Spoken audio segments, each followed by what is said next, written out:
So, you think you're an adventurer? You've conquered the all-inclusive resort perhaps? Maybe even braved a guided tour of the Amazon? You've survived airport lines, those soul-crushing queues that snake through terminals like some kind of bureaucratic anaconda?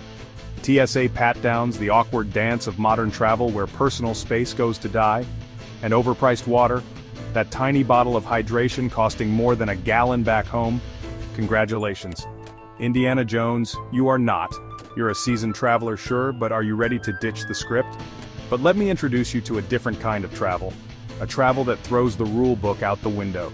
Unofficial border crossings, places where the map is more of a suggestion than a hard and fast rule. Where the only security is a goat's glare, judging your every move with ancient knowing eyes. And the official is a shepherd more interested in his sheep than your passport, probably because he can't read it anyway. Here, borders are rumors, whispered on the wind, marked by crumbling stones from forgotten empires, silent witnesses to centuries of shifting power. And the only negotiation is with a man named Georgi, who holds the keys to passage.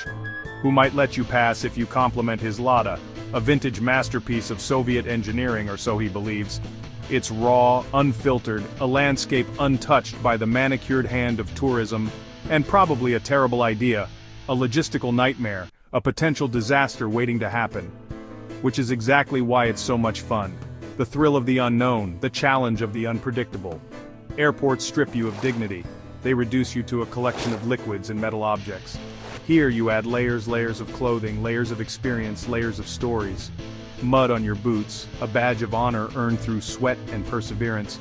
Confusion on your face, the universal expression of the intrepid explorer, and plausible deniability to your story. I thought this was the way to the organic goat cheese farm. Why are you on this goat path?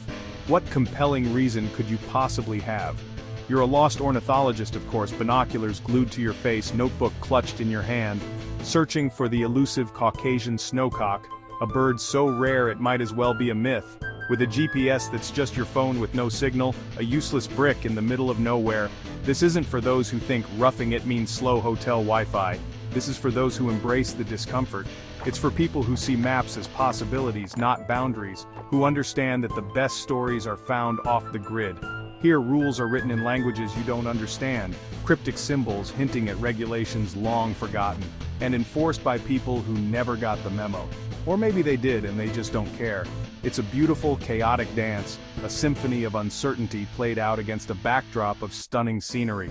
On the edge of legality, a tightrope walk between adventure and potential international incident, making your last airport argument over carry-on size, that petty squabble over an inch or two, seem blissfully trivial, a distant memory from a less adventurous life. Welcome to real adventure, where the only limits are the ones you set for yourself. The Caucasus, most Americans think it's a mountain, a region, or maybe a yogurt. It's all three. Find the Black Sea and Caspian Sea on a map. That rugged land between Russia, Iran, and Turkey, that's it. Home to Georgia, Armenia, Azerbaijan, and a patchwork of breakaway republics, it's where empires have come to die for centuries. Borders here are creative, drawn, redrawn, and scribbled over by Soviet cartographers who probably had too much vodka. These lines split villages, families, and sometimes living rooms. The result? A network of ancient trails and shortcuts locals have used for generations, ignoring official checkpoints. Why drive hours to a formal crossing when you can walk over a hill in 20 minutes? The real maps are in taxi drivers' heads, on napkins in tea houses and passed down through families. The Caucasus isn't a place you see, it's a place you navigate, where the best souvenir is a story you can never tell your mother. Ready to choose your adventure? Are you tired of the same old tourist traps and predictable vacation itineraries? Do you crave something a little more unconventional? The Caucasus offers a menu of unofficial crossings, a collection of routes that exist somewhere between local knowledge and outright myth, each with its own flavor of absurdity, each a unique test of your navigation skills, your charm, and your tolerance for the unexpected. The Shepherd's Path, a muddy trail, often more mud than trail, breathtaking views that stretch as far as the eye can see, and a flock of sheep napping on the border, blissfully unaware of the geopolitical implications of their siesta. Your challenge? Don't start an international sheep incident. Diplomacy is key, even with ovine ambassadors. The forgotten Soviet road, a crumbling, overgrown relic of a bygone era, a testament to the impermanence of empires. With a rusted Cyrillic sign, its message faded and almost illegible, a ghost of borders past. and a concrete barrier just wide enough for a Lada, a vehicle seemingly designed for navigating the absurdities of post-Soviet infrastructure. Less checkpoint, more post-apocalyptic obstacle course. Bring your off-road skills and a healthy dose of gallows humor. The seasonal riverbed cross only when the river's low, unless you fancy swimming your car to the other side. Dodging fishermen who judge you by your vehicle's undercarriage. Assessing your off-roading prowess with a practiced eye. Not your visa. Forget official documentation. Your car's suspension is your true passport here. A cigarette is your best passport, a universal currency of goodwill and shared moments. The village crossing, where the border runs through kitchens and bakeries, blurring the lines between nations and kneading them into a shared loaf. Buy bread in one country, the aroma of freshly baked goods transcending national boundaries. Cheese in another, a culinary exchange that ignores the formalities of border control. And face the silent judgment of grandmothers on porches, the ultimate arbiters of acceptable behavior. These aren't secret tunnels for spies, no James Bond theatrics here. They're ancient routes, paths worn smooth by centuries of trade and migration. Family shortcuts, the kind passed down through generations, etched into the landscape and the collective memory, and the ultimate test of acting natural, as if casually strolling across an international boundary is the most normal thing in the world, while committing a minor federal crime. Just another Tuesday afternoon, right? You won't find these on any travel advisory, and for good reason, which is exactly the point. This is about venturing beyond the well-trodden tourist path. The only real guards are nosy locals with sniper-level observation skills. They see everything, smile, wave, make eye contact, and you'll usually be granted safe passage. A friendly demeanor goes a long way. Welcome to the world's weirdest border crossings, where the rules are made up and the points don't matter. So you've picked your path of questionable legality. You've weighed the risks, considered the alternatives, and decided this is the way. Now the million-dollar question, how do you actually cross? What are the practical steps involved in navigating this uncharted territory? Rule 1, look lost, genuinely lost but not suspicious. There's a fine line between appearing harmlessly disoriented and raising red flags. You're a clueless tourist, fresh off the bus, not a secret agent on a clandestine mission. Think wide-eyed wonder, not steely-eyed determination.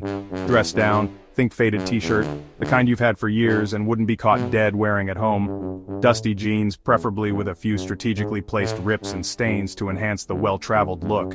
And a look of mild bewilderment, as if you're constantly questioning where you are and how you got there. Communication, embrace the pantomime, charades is your new best friend. Shrug and smile even if you have absolutely no idea what's going on, and point vaguely in the general direction of somewhere, anywhere really. If confronted by someone in a uniform, someone who looks like they might actually know what they're doing, don't immediately hand over your passport. Hesitate, fumble, act confused. Offer water or a snack, a universal sign of goodwill that transcends language barriers. Turn suspicion into camaraderie. A shared moment of refreshment can work wonders. Security checks are analog, think pre-digital, old-school, hands-on. A tire kick, more for show than actual inspection. A bored glance, suggesting they'd rather be anywhere else. And maybe a question about your shoes, because why not? Documents, if requested, and that's a big if, are checked for spelling errors, not stamps or official seals. They're looking for effort, not authenticity. Tip 1. Learn hello and thank you in the local language. It shows respect, even if your pronunciation is atrocious. Tip 2. Have a small toll ready. A few local bills discreetly tucked away. Think of it as road maintenance, a contribution to the local economy, not a bribe. Semantics matter. Tip 3. Never ever wear anything that says CIA, unless you're actively trying to get arrested. FBI or press. Leave the official-looking attire at home. Be friendly, genuinely so, a little dumb, play the part of the naive traveler, and you might just make it through with a story, a few new wrinkles, and all your organs intact. The goal, the ultimate objective, survive the crossing, emerge on the other side, and live to tell the tale, preferably with a healthy dose of embellishment. Let's compare JFK Airport versus a dirt road in Dagestan. At JFK, you're a barcode in a sterile, soul-crushing line surrounded by silence and the smell of floor cleaner. Your fate is decided by computers and agents with zero interest in your story. Now picture a Caucasus border. The air smells of wild herbs and sheep. The only line is cows crossing the road, and your agent is a shepherd finishing his lunch. Here, progress depends on weather, road conditions, and human connection, not protocol. At JFK, you're a problem or a number. On a dirt road, you're a handshake, a shared cigarette, a nod of respect. The rules are ancient, flexible, and based on tradition, not paperwork. One crossing is an ordeal. The other, an unpredictable conversation. From JFK, you get relief and a neck pillow. From the Caucasus, you get a story you'll never forget. One is a transaction, the other a true adventure. The dream, a perfect Instagram shot, 1 foot in each country, captioned, "Borders are just lines on a map." The reality, that ancient border stone might be a military object, and the guy watching you isn't a hiker. He's a border guard deciding if you're a spy or just an idiot. Your drone? Leave it at home. Flying it here is the modern equivalent of waving a red flag at people with guns. Stick to your phone, be discreet, and take your photo quickly. No need to draw attention. Don't geotag your location, it's not just bragging, it's evidence. The best story is the one you can tell later, not the one that gets you detained. Manage your online persona. Don't leave a digital breadcrumb trail for authorities. Adventure is great, but the line between explorer and person of interest is razor thin. Get your shot, but don't become the story. Remember, sometimes the best memories are the ones you can't post. Disclaimer. This is not legal advice. If you're in a windowless room with men in bad uniforms, quoting this won't help. Laws here are more like suggestions. The real rulebook is local custom, and if nobody saw it, did it really happen? Never act like you're breaking a rule. Just a tourist on a public footpath that happens to cross a border. If stopped, be humble, polite, and a little pathetic. Confusion is your superpower. I was following a hiking app, looking for a waterfall. Works better than bravado. A discreet, well-timed gift can help, but it's an art, not a transaction. If things go south, your embassy won't be thrilled to hear from you. Expect a lecture, not a rescue. They'll help, eventually, but you'll be their headache of the week. So, have your adventure, but if you get caught, we've never met. Good luck out there. What's the grand prize? Not a passport stamp, but priceless memories. Sharing bread with a shepherd. Making a border guard laugh with bad hand gestures. These are the moments you'll remember.